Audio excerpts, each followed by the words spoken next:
अस्मद्गुरुभ्यो नमः। अस्मत्परम गुरुभ्यो नमः। अस्मत्सर्वगुरुभ्यो नमः। श्री राधा कृष्णाभ्यां नमः। श्रीमते रामानुजाय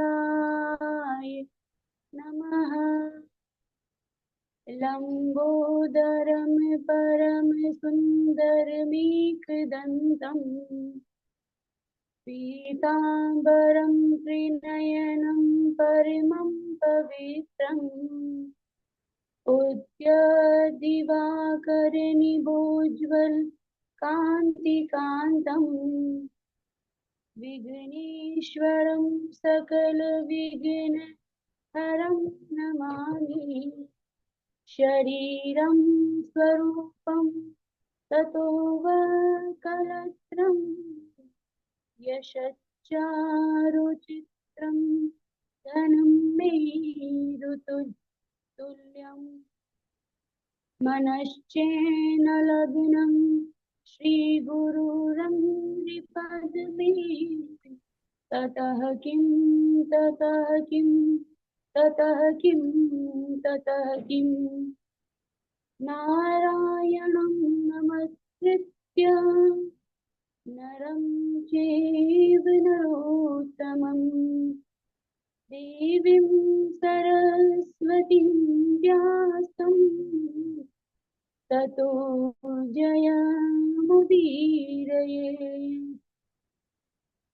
जयतु देवो देवकी नन्दनोऽयं जयतु कृष्णो वृषणिवंश प्रदीपः जयतु मेघश्यामल कोमला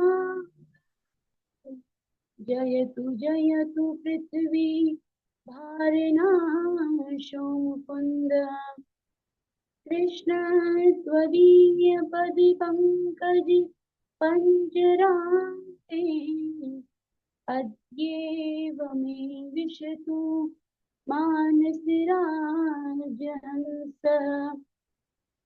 प्राणप्रयाण समये कपवात पित्ते कंठावरोधन विदो स्मरणं कुतस्ते रामाय रामभद्राय रामचन्द्राय वेदसे रघुनाथाय नाथाय सीताया पतये नमः।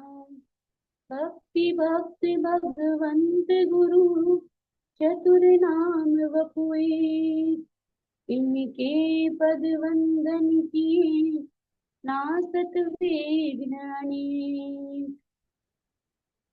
गुरुर्ब्रह्मा गुरुर्विष्णु गुरुर्देवो महेश्वरः गुरु साक्षात् परम ब्रह्म तस्मै श्री गुरुवे नमः।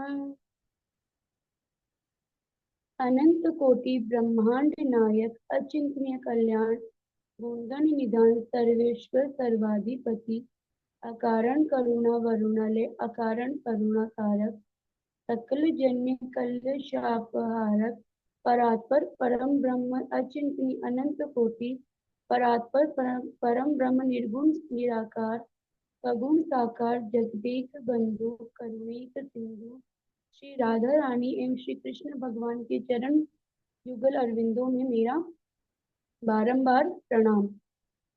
उपस्थित भगवत भक्त एवं कथा अनुरागी सज्जनों भक्तिमय मातृशक्ति भगिनी बांधवों सिया राम में सब जग जानी करहूं प्रणाम जोर जुग पानी। सर्वप्रथम श्रीमद् भागवत जी में प्रवेश करने से पूर्व कुछ नाम हम हरि कीर्तन कर लेते हैं, उसके बाद हम श्रीमद् भागवत जी में प्रवेश करते हैं। राधे राधे गोविंद गोविंद, राधे राधे राधे गोविंद गोविंद, राधे गोविंद, राधे गोपाल, राधे गोविंद, राधे गोपाल, राधे राधे राधे गोविंद गोविंद, राधे राधे राधे गोविंद गोविंद, राधे राधे राधे गोविंद गोविंद, राधे राधे राधे गोविंद गोविंद, राधे। पिछले वक्तव्य में हमने श्रवण किया था कि जिस प्रकार श्री सुखदेव जी महाराज का प्राकट्य हुआ और उन्होंने किस प्रकार उनको भगवान श्री नारायण ने ये वरदान दिया कि जो उनकी माया है, जो श्री सुखदेव जी जो है वो श्री सुखदेव जी भगवान का स्पर्श भी नहीं कर पाएंगे। तो इसके बाद की जो कथा है उसमें हम प्रवेश करते हैं। नेमिषेषु तिमासीनं विवाद्य महामती, कथा अमृत रसास्वाद कुशलः शौनको ब्रवीत। अर्थात तीर्थों में श्रेष्ठ जो नैमिषारण्य तीर्थ है, जो अत्यंत पवित्र है, जो साधकों को सिद्धि देने वाला है, सिद्धि प्रदान करने वाला है, ऐसे नैमिषारण्य तीर्थ में विराजमान परम विद्वान श्री सूत जी से कथा अमृत का रसास्वादन करने में कुशल श्री शौनक जी महाराज कहते हैं कि हे सूत जी, अज्ञान द्वांत विध्वंस कोटि सूर्य समप्रभा, तुथा ही कथा सारम मम कर्ण रसायनम। यानी अर्थात हे सूत जी, आपका जो ज्ञान है वह आपका जो ज्ञान है वह हमारे मन रूपी जो अंधकार है उसका विनाश करने में सक्षम है।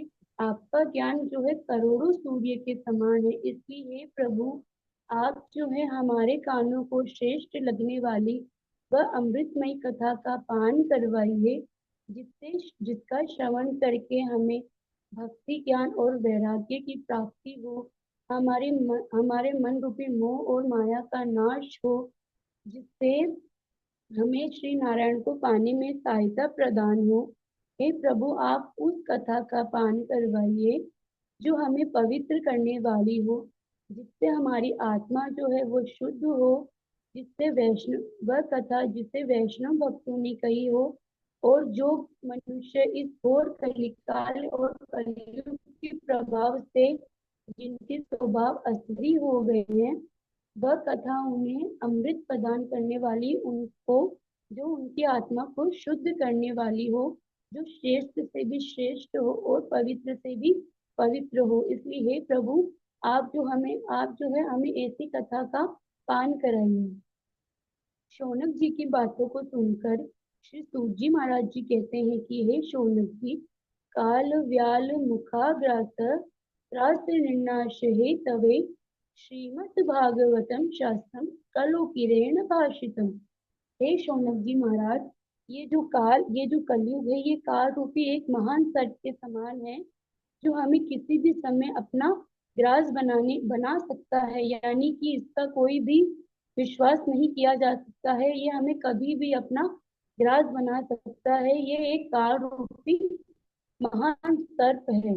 इसकी इसलिए कली काल में जो श्री सुखदेव जी महाराज हैं, उन्होंने प्राणियों की दुख की निवृत्ति के लिए जो है श्रीमद् भागवत कथा का प्रवचन राजा परीक्षित को सुनाया।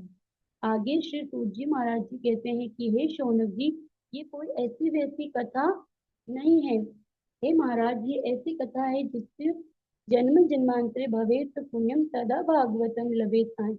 यानी कि हे शौनक जी, आप जो है इसे ऐसी वैसी कथा ना समझिएगा। ये ऐसी कथा है कि जो मनुष्य के जन्म जन्मांतर के पुण्य उदय होते हैं, तब ही मनुष्य को ये कथा श्रवण करने का सौभाग्य मिलता है। यानी कि मनुष्य के जब जन्म जन्मांतर के पुण्य उदय होंगे, तब ही उन्हें जो है श्रीमद् भागवत कथा श्रवण करने का सौभाग्य प्राप्त होगा।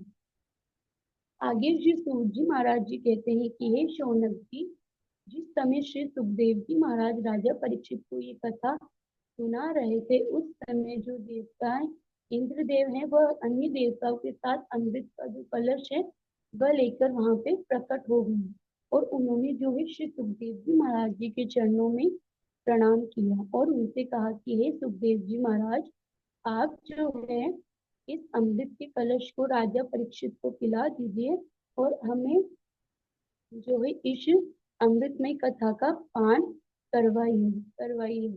अब जैसे ही श्री सुखदेव जी महाराज जी ने देवताओं की इस व्यापारिक बुद्धि को देखा, तो उन्होंने जो है देवताओं से कहा कि हे देवताओं, स्वधा स्व कथा लोके स्व काचः स्व मणिमहान ब्रह्मरार्को विचार एवं सदा देवांच आसह। हे देवताओं, जैसे एक कांच कदापि मणि मणि की बराबरी नहीं कर सकता है, वैसे ही ये अमृत का कलश हमारी श्रीमद् भागवत कथा की बराबरी नहीं कर सकता है। क्योंकि जो ये अमृत है ये मनुष्य को दीर्घजीवी बनाता है, लेकिन वह तब तक जब तक कि उसके पुण्य है।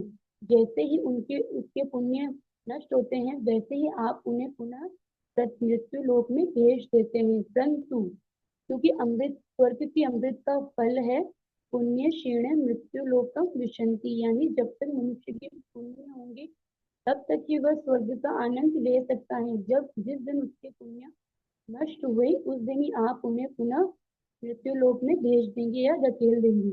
परंतु ये जो श्रीमद् भागवत है, ये यह पुनः कलह पापम, यानी ये मनुष्य के पापों का विनाश करती है। यानी मनुष्य की पुण्य तो बढ़ाती है, परंतु जो मनुष्य के पाप है उनका भी ये विनाश करती है। इसलिए ये देवताओं, ये अमृत का कलश कभी भी श्रीमद् भागवत की बराबरी नहीं कर सकता है। आगे श्री सुखदेव जी महाराज जी कहते हैं कि हे देवताओं, यदि आप भक्त बनकर आते, जिज्ञासु बनकर आते, तो मैं अवश्य आपको श्रीमद् भागवत कथा का श्रवण कराता, परंतु आपको यहाँ व्यापारी बुद्धि से व्यापारी बनकर आए हैं, तो इस कथा में ना तो व्यापारी बुद्धि का कोई कार्य है और ना ही व्यापारी का, इसलिए आप सभी जो है यहाँ से चले जाएंगे। आगे श्री सुखदेव जी महाराज जी ने देवताओं की इस प्रकार खिल्ली उड़ा दी, यानी उनकी हंसी उड़ा दी।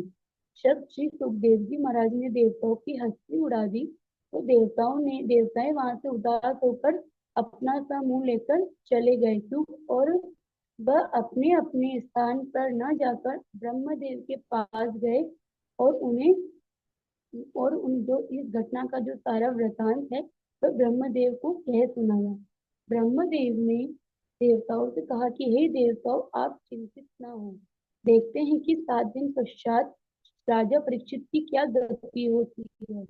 अब सभी देवताएं 7 दिन का इंतजार करने लगे, लेकिन जैसे ही 7 दिन के पश्चात ब्रह्मदेव और अन्य देवताओं ने राजा परीक्षित की मोक्ष को देखा, उसकी गति को देखा, तो सभी को बहुत बहुत ही आश्चर्य हुआ। ब्रह्मदेव को तो इतना आश्चर्य हुआ कि आप पूछे ही मत। तो उन्होंने सत्यलोक में जो है एक तराजू बांधा और एक तराजू पर तो सभी साधु यानी समस्त शास्त्र वगैरह रख दिए और दूसरी तरफ श्रीमद् भागवत जी को रख दिया। जैसा कि हम सब जानते हैं, जो श्रीमद् भागवत जी का पलड़ा है वह पलड़ा ही भारी हुआ और उनके समक्ष जो सभी साधन थे वह हल्के पड़ गए। आगे श्री सूजी महाराज जी कहते हैं कि ये शौनक जी, मोहिनी रे भगवद रूपम शास्त्रम भागवतम कलो पठना श्रवणार्थगो वैकुंठ फलदायकम। यानी उस समय समस्त ऋषियों ने ये माना कि भागवत की श्रीमद् भागवत जी को पढ़ने से और उसका श्रवण करने से मनुष्य को अवश्य ही वैकुंठ की प्राप्ति होती है, इसमें कदापि संदेह नहीं है। श्रीमद् भागवत की कथा का सर्वप्रथम वक्तव्य श्री नारायण ने ब्रह्मदेव से कहा, फिर ब्रह्मदेव ने देवर्षि नारद जी से, देवर्षि नारद ने वेदव्यास जी से, और वेदव्यास जी के द्वारा सुखदेव जी राजा परीक्षित को इस कथा के बारे में पता चला। आगे श्री सोनक जी आगे श्री शौनक जी महाराज जी कहते हैं कि हे सूत जी महाराज, देवर्षि नारद को कभी भी एक स्थान पर अधिक देर तक नहीं ठहर सकते हैं। तो फिर उन्होंने किस प्रकार श्रीमद् भागवत कथा का श्रवण किया? क्योंकि देवर्षि नारद जी को ये शाप मिला था कि वह कभी भी एक स्थान पर ज्यादा समय तक नहीं ठहर सकते हैं। उनके इस प्रश्न का उत्तर देते हुए श्री सूत जी महाराज जी ने कहा कि हे शौनक जी, एक बार विशालापुरी बद्रिका आश्रम में सत्संग के लिए चारों भैया यानी संसादिक चारों ऋषि सनक, सनंदन, सनातन और सनत कुमार आए, और वहां उन्होंने देवर्षि नारद जी को आते हुए देखा और उनसे कहा, कथम ब्रह्मन दीन मुखम कुतश्चिंता सुरो भवान त्वरितम गम्यते पुत्र कुतश्चा गमनम तुवा। यानी कि हे देवर्षि नारद, आप इस प्रकार चिंतातुर क्यों है महाराज? क्योंकि आप तो दूसरों को चिंता देते हैं, तो आपको किस प्रकार की चिंता है? और आप इतनी शीघ्रता से कहाँ से आए हैं और इतनी शीघ्रता से आप कहाँ जा रहे हैं महाराज? देवर्षि नारद ने उनके प्रश्न का उत्तर देते हुए कहा कि अहम तु पृथ्वी यातो ज्ञात्वा सर्वोत्तमामिति। यानी कि उन्होंने कहा कि हे मुनीश्वरों, मैंने पृथ्वी लोक को उत्तम मानकर वहां पुष्कर, प्रयागराज, काशी, गोदावरी, हरिद्वार, कुरुक्षेत्र, श्रीरंग और सेतुबंध, रामेश्वरम आदि तीर्थों में भ्रमण करता हुआ रहा, परंतु मेरे मन को कभी भी कहीं भी कोई भी संतोष नहीं मिला। क्योंकि अधर्म का जो मित्र कलयुग है, उसने समस्त पृथ्वी को पीड़ित कर रखा है।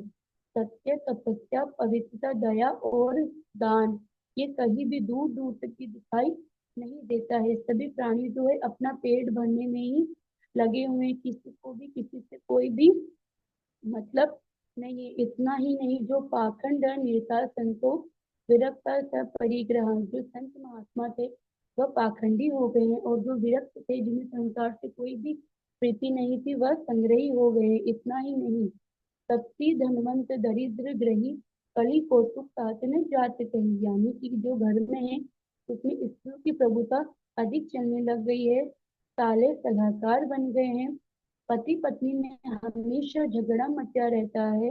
इस प्रकार से कलयुग ने समस्त पृथ्वी को जो है पीड़ित कर रखा है। इन सभी दोषों को देखता हुआ मैं यमुना तट के निकट बसा श्रीधाम वृंदावन, जो हमारे श्री कृष्ण,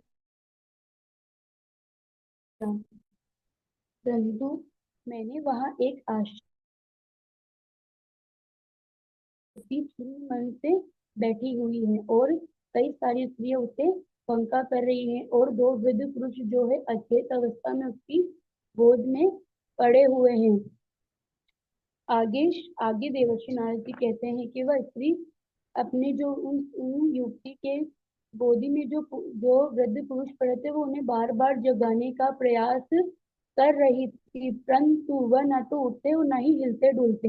वह रोने लगती। जब वह नहीं हिलते डुलते, जो वह स्त्री है वह रोने लगती, और जो उसके साथ जो स्त्रियां हैं वह उन्हें सांत्वना देते हुए कहती और उन्हें समझा रही थी।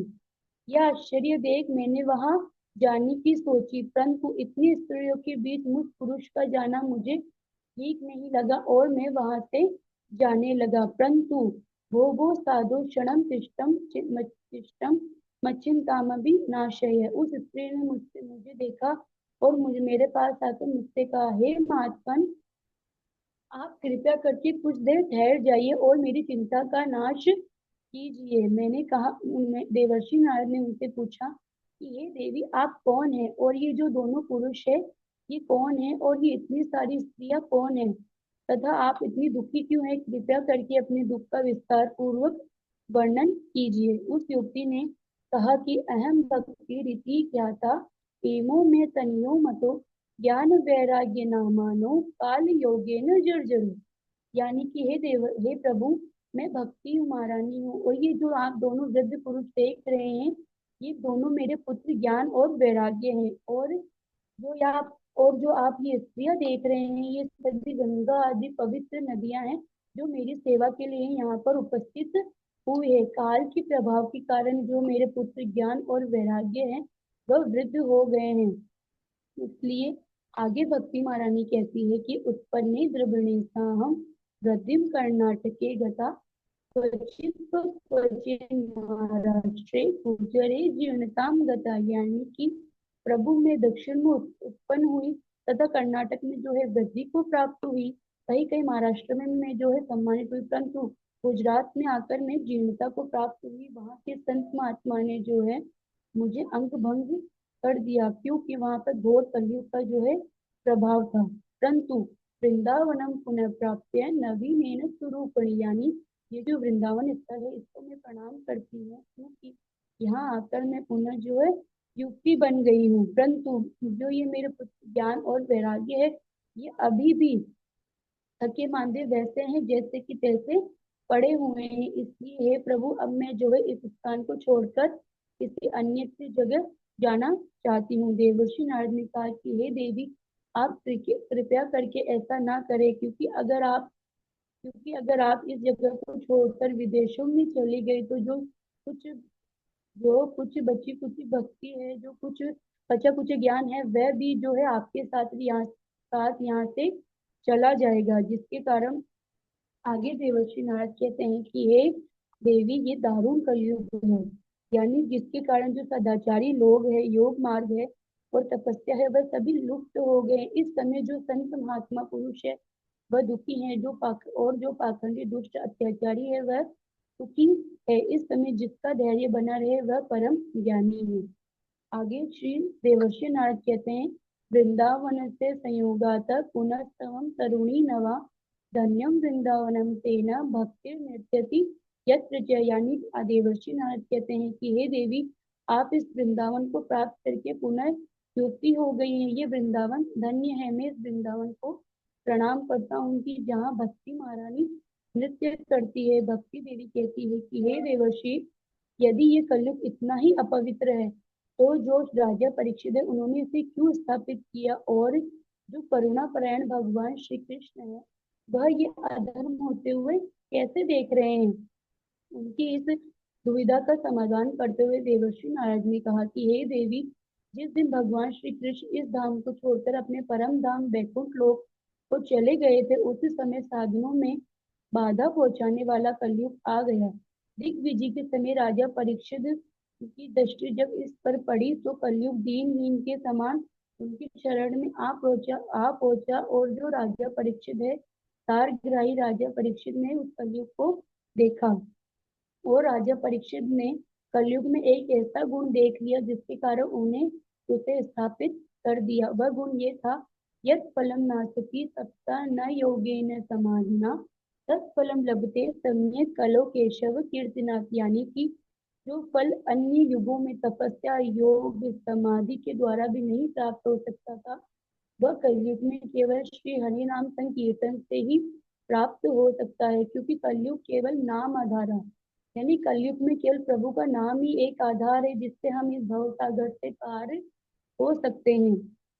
इसी एक गुण के कारण जो है राजा परीक्षित ने कलयुग को स्थापित किया। इस कलिकाल के कारण पृथ्वी के संपूर्ण पदार्थ बीज विहीन भूसी के समान जो है व्यर्थ हो गए हैं। धन के लोभ के कारण और धन के लोभ के कारण जो कथा का सार है वह चला गया है। आगे कहते हैं अयम तो युग धर्मो ही वर्तते कस्य दूषणम, यानी कि ये युग धर्मी है, इसमें किसी का भी कोई दोष नहीं है। देवर्षि नारद के इन वचनों को सुनकर भक्ति महारानी बहुत आश्चर्यचकित हुई और उन्होंने कहा कि हे देवर्षि नारद आप धन्य और ये मेरा ही सौभाग्य है जो आपका यहाँ पे आगमन हुआ है, क्योंकि साधुओं का दर्शन इस लोक में समस्त सिद्धियों को प्राप्त करने के बराबर है। आगे भक्ति महारानी कहती है कि जयति जगति मायाम यस्य कायाम धवते वचन रचनमेकम केवलम चाकलय ध्रुपदमपि यातो यत् कृपातो ध्रुवोयम सकल कुशल पात्रम ब्रह्मपुत्रम नतास्मि, यानी कि हे देवर्षि जिन आपके एकमात्र उपदेश को धारण करके कथा कयादु नंदन प्रहलाद जी महाराज जी ने माया पर विजय प्राप्त की और जिन आपकी ही कृपा से ध्रुव ने मृत्यु के सर पर पांव रखकर ध्रुव पद को प्राप्त कर लिए। ऐसे ब्रह्मा जी के पुत्र हे देवर्षि नारद, मैं आपको प्रणाम करती हूँ। देवर्षि नारद कहते हैं कि देवी आप मुझे प्रणाम कर न करके भगवान श्री कृष्ण को प्रणाम कीजिए, उनके चरणों का स्मरण कीजिए, जिससे आपका कष्ट जो है पल भर में ही नष्ट हो जाएगा, क्योंकि भगवान श्री कृष्ण आपसे अपने प्राणों से भी अधिक प्रेम करते हैं, क्योंकि आपके बुलाने पर तो वह नीच से नीच के घर में भी चले जाते हैं। इस प्रकार देवर्षि, क्योंकि वह आपसे बहुत स्नेह करते हैं, देवर्षि नारद ने जिस प्रकार भक्ति महारानी को ये उपदेश किया तो उनका जो शोक है वह पल भर में ही दूर कर दिया। अब भक्ति महारानी ने देवर्षि नारद जी से कहा कि हे देवर्षि नारद, अब आपने जिस प्रकार मेरा दुख दूर किया है, तो आप ऐसा कोई प्रयास कीजिए जिससे मेरे पुत्रों का भी जो दुख है वह दूर हो जाए और उन्हें उनकी चेतना पुनः लौट आए। भक्ति महारानी के इस प्रकार कहने पर देवर्षि नारद ने ज्ञान और वैराग्य को हिलाने डुलाने का प्रयास किया, परंतु वह जब नहीं जागे तो उन्होंने उन्हें वेद वेदांत का घोष सुनाया, आदि शास्त्र सुनाए, फिर भी परंतु उन्हें इसका कोई भी प्रभाव नहीं हुआ। गीता जी का पाठ भी सुनाया। जैसे वे गीता का पाठ सुनाने लगे तो ज्ञान और वैराग्य की जो मूर्छा है वह टूटी, परंतु वह जम्भाई लेकर पुनः सो गई। ये देव देवर्षि नारद को बहुत ही आश्चर्य हुआ और वह चिंतित हो गए और गोविंद का चिंतन करने लगे। उसी समय एक आकाशवाणी हुई। क्या आकाशवाणी हुई कि उत्तम सफल स्तेयम भविष्यति न शस्य, यानी कि हे देवर्षि नारद, आपका जो उद्योग है वह अवश्य सफल होगा, इसमें कोई भी संदेह नहीं है। इसके लिए जो है आप सत्कर्म करिए, क्योंकि सत्कर्म तुम्हें साधु पुरुष ही बताएंगे। यह आकाशवाणी को सुन देवर्षि नारद विचार करने लगे कि जो आकाशवाणी है उसने भी गुप्त रूप से ही वर्णन किया है, वह कौन सा साधन है जिससे ज्ञान और वैराग्य की मूर्छा टूटेगी। यानी उन्होंने स्पष्ट रूप से इसका वर्णन नहीं किया है। देवर्षि नारद जो है ज्ञान और वैराग्य को वही छोड़ तीर्थों में जाकर सभी संत महात्माओं से इस साधन के बारे में पता करने के लिए चल पड़े। अब इधर चारों ओर संत महात्माओं में ये बात फैल गई कि जो देवर्षि नारद है वह एक प्रश्न का उत्तर ढूंढने के लिए निकले हैं। अब जैसे संत महात्मा ने सोचा कि जो देवर्षि नारद है, जब उन्हें ही इस प्रश्न का उत्तर नहीं मिल रहा है तो हमें कैसे मिल सकता है। इस बात को सोचते हुए कई जो ऋषि है वह आश्रम छोड़कर चले गए, कई ऋषि तीर्थों में चले गए, कई ऋषियों ने मौन व्रत धारण कर लिया और कई ऋषियों ने अपने चेलों से कहा कि जब देवर्षि नारद आए तो उनसे कहिए कि आज हमारे गुरु जी का मौन व्रत है और वो नहीं बोल सकते हैं, कुछ समय पश्चात ही वह अपना मौन व्रत तोड़ेंगे। अब इधर जैसे संत महात्माओं के द्वारा भी नारद जी को इस प्रश्न का उत्तर नहीं मिला तो उन्हें एक बहुत ही चिंता हुई और चिंता हुई। तो देवर्षि नारद ने जो है तपस्या करने के बारे में विचार किया, क्योंकि तपबल रखे प्रपंच विधाता, तपबल विश्व सकल जगदाता, तपबल विश्व रुद्र करे संगारा, तपबल शेष डरे नहीं मारे। क्योंकि तपस्या में ही वह एक शक्ति है जो हमें किसी भी साधन को प्राप्त करने में सहायता कर सकती है। तपस्या करने के विचार से देवर्षि नारद बद्री का आश्रम आए। देवर्षि वहाँ उन्होंने संतादिक कुमारों मुनीश्वर जो कनक सनंदन सनातन और सनत कुमार है वो देखा तो उनके चरणों में प्रणाम किया और उनसे कहा कि हे मुनीश्वर, आप मात्र तो दिखाई 5 वर्ष के देते हैं, परंतु आप हैं पूर्वजों के भी पूर्वज और आप हमेशा हरि शरणम इस जब इसका जप करते रहते हैं, जिससे जो वृद्धावस्था है वो आपको बाधित नहीं कर पाती है। जिन आपके दुर्गम मात्र से जो भगवान श्री हरि के द्वारपाल जय और विजय है, उन्हें वैकुंठ से पृथ्वी पर गिर पड़े थे और जिनकी और आपकी ही कृपा से उन्हें पुनः वैकुंठ की प्राप्ति हुई थी। और आगे देवर्षि नारद कहते हैं कि हे मुनीश्वर, कृपया करके आप आकाशवाणी ने जिस साधन के बारे में बताया है, कृपया वह कौन सा साधन है इसे बताने की कृपा करें। श्री संकादिक मुनीश्वर कहते हैं कि हे देवर्षि, आप बिल्कुल भी चिंता मत कीजिए, क्योंकि वह साधन बहुत ही सरल है और पहले से ही यहाँ विद्यमान है। श्री मुनीश्वर कहते हैं कि श्रीमद भागवत ततुगीत शुकादिति, यानी कि वह है श्रीमद् भागवत की कथा जिसका गान सुकादि मुनीश्वर करते हैं। वह इस श्रीमद् भागवत के द्वारा भक्ति ज्ञान और वैराग्य का जो कष्ट है वह क्षण भर में दूर हो जाएगा और उन्हें जो है महान बल मिलेगा, ज्ञान और वैराग्य का कष्ट दूर हो जाएगा। देवर्षि नारद ने मुनि अब देवर्षि नारद के मन में प्रश्न उठा और उन्होंने कहा कि हे मुनीश्वरों, जब वेद वेदांत का घोष और गीता का पाठ करने से ज्ञान वैराग्य की जो मूर्छा है वह दूर नहीं हुई तो प्रभु इस श्रीमद् भागवत जी से कैसे दूर होगी, क्योंकि श्रीमद् भागवत जी में कुछ और नहीं, वेदों का सार ही तो है और ये वेदों का सर्वस्व ही तो है। सनकादिक मुनीश्वरों ने कहा कि हे देवर्षि, जैसे वृक्ष में जड़ से लेकर शिखा पर्यंत जो रस है वो विद्यमान होता है, परंतु जो स्वाद हमें फल से प्राप्त हो सकता है वह हमें शिखा से कभी भी नहीं मिल सकता है। और जैसे दुग्ध होता है यानी जो दूध होता है उसमें घी अवश्य विद्यमान होता है, परंतु यदि हमें मिठाई बनानी है तो उसके लिए हमें यदि हमें किसी मिठाई जो घी से बनती है यदि हम उसमें दूध का प्रयोग करेंगे तो उसमें दूध का प्रयोग नहीं हो सकता है, उसमें घी का ही प्रयोग होगा। यदि हमें खीर बनानी है तो उसमें हमें दूध का प्रयोग करना होगा, घी का प्रयोग नहीं हो सकता है। ऐसे ही अगर हम अग्नि में यदि इस ऐसे ही इस प्रकार यदि हम अग्नि में आहुति घी से देंगे तो जो अग्नि है वो और अधिक प्रज्वलित हो जाएगी, और अगर यदि हम दुग्ध से देंगे तो अग्नि बिल्कुल शांत हो जाएंगी। इस प्रकार और जैसे गन्ने के रस में पर्व में शर्करा विद्यमान होती है, परंतु यदि हमें खीर बनानी है तो उसमें हम गन्ने का रस का प्रयोग नहीं कर सकते हैं, उसमें हमें शर्करा का प्रयोग ही करना पड़ेगा। यदि हम खीर में गन्ने के रस का प्रयोग करेंगे तो उसमें कभी भी मिठास नहीं आएगी, मिठास तो केवल शर्करा के डालने से ही आएगी। आगे मुनीश्वर कहते हैं कि वेदोपनिषदान सारा जाता भागवती कथा, यानी कि ये जो श्रीमद् भागवत की कथा है वह वेदों का सार है, वेदों का सर्वस्व है।